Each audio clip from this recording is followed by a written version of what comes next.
Hi everyone, in this tutorial I will be showing you guys how to change your profile picture on Discord. So make sure you follow every step in the video. So at the bottom left you will see the settings options. So click on this. And then in here you can see your account informations. So what you need to do is you need to click on edit user profile. So and then in here you can basically just click on your profile picture and then click on change avatar.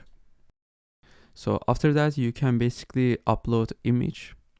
Click on this one and then choose the image that you wanna upload.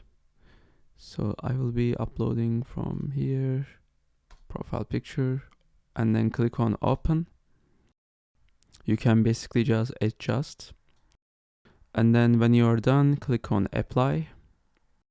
And then click on save changes.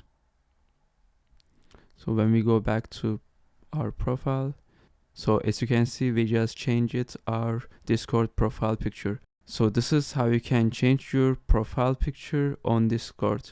See you guys in the next tutorial.